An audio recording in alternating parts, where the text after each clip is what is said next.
This game encourages players to shoot this gun. I'm hearing more and more people say the level of violence on video games is really shaping young people's thoughts. There is a clear, unequivocal link between violent video games, violent behavior. What you just heard there wasn't true. My topic today is about how video games, especially violent ones, do not cause acts of violence such as mass shootings and crimes.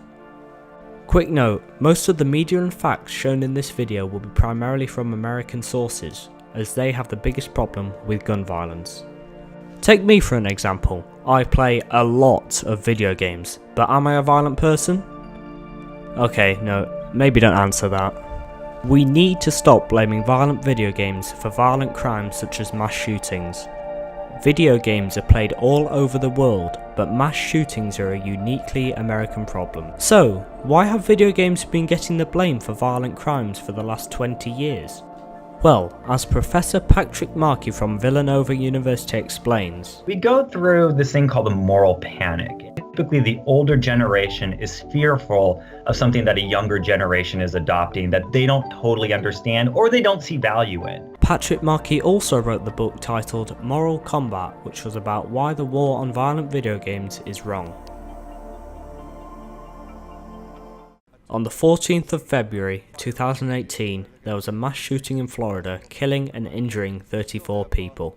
President Trump held a meeting about these events, and this is how he opened that meeting. If you are sensitive to violence in general, then I suggest you look away now. Bowman!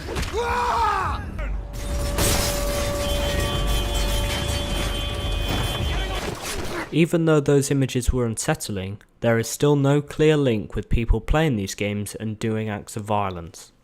Remember the old geezer from the start of the video? That is former Senator Joseph Lieberman, who, by the way, hated video games in general, pushed for a law to make game makers do something about the violence in their video games.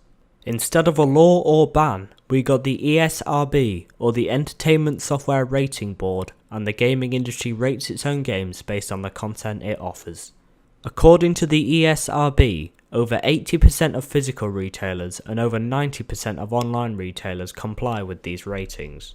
To test the effectiveness of these ratings, the ESRB sends secret, underage shoppers to buy games that they should not be allowed to buy, such as M for mature games like Grand Theft Auto or Call of Duty. Of course, their parents have to be there to allow them to buy it, and even if they are the right age, they will be asked for proof of identity, so it's nearly impossible for an underage shopper to go into a shop and buy an age-restricted game. So with all these in place, why do we still hear that the people who do these crimes play violent video games, and that is why these people committed the crime? Because the demographics of the people that commit these crimes often matches up with the people who play video games, young and male. When we look at games like Grand Theft Auto and Call of Duty, the two games that tend to be kind of lightning rods that are often blamed for school shootings, we find that when those games first come out, there's actually sudden dips in homicides in the United States. We also have done other things where we look at when are people actually playing violent video games. So this is kind of across the board, any type of violent video game.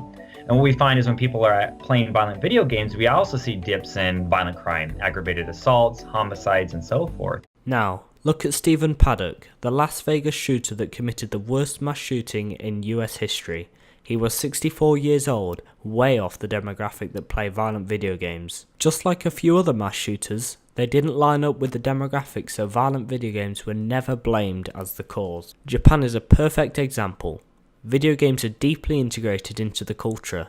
Violent games that even you and I play, such as Resident Evil and Silent Hill, were developed in Japan. Do you know how many gun deaths occur most years in Japan, even with all these violent video games? Fewer than 10, in a country of 127 million. There is only one common factor in mass shootings in the United States. It's not that the shooters played violent video games, it's that they had easy access to a gun. Thanks for watching.